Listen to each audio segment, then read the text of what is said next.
Tintin! Nasaan si Mami? Anton! Ay? Ay, ito.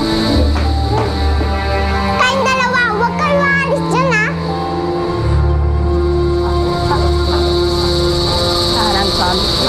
Tintin, Apa?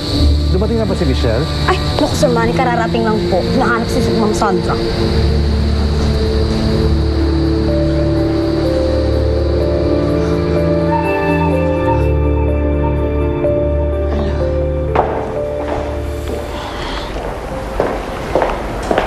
Lola, okay lang ho ba kayo?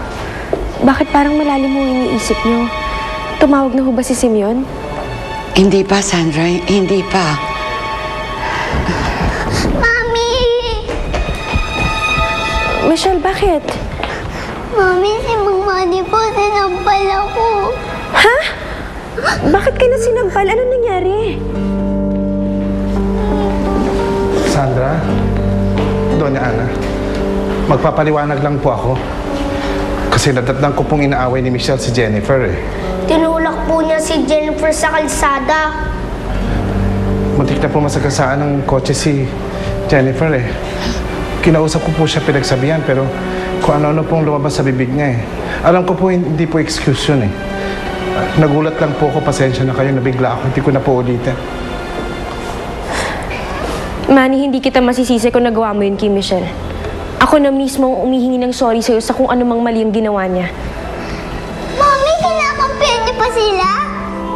Siguro nga to din sinabi nila sa akin na hindi ko kayo totoo, nanay.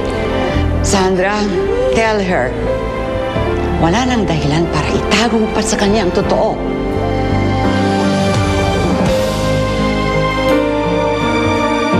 Ana, kailangan ka nila. Kung wala na si Jacob, wala na rin ang anak nila ni Sandra. Ano pa ba ang saysay ng lahat ng ito?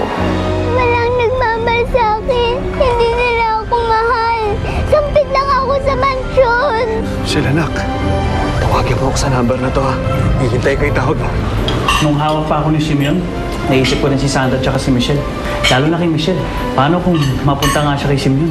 Tay, kunin na po ko dito. Ayaw ko na po dito. Ang galing mo kanina. Kundi lang humirit si Lola Maria, di sana nakalimutan na ni Lola Ana si Jacob.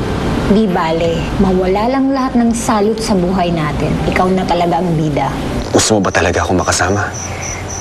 Opo. Makinig ka sa sasabihin ko, ha?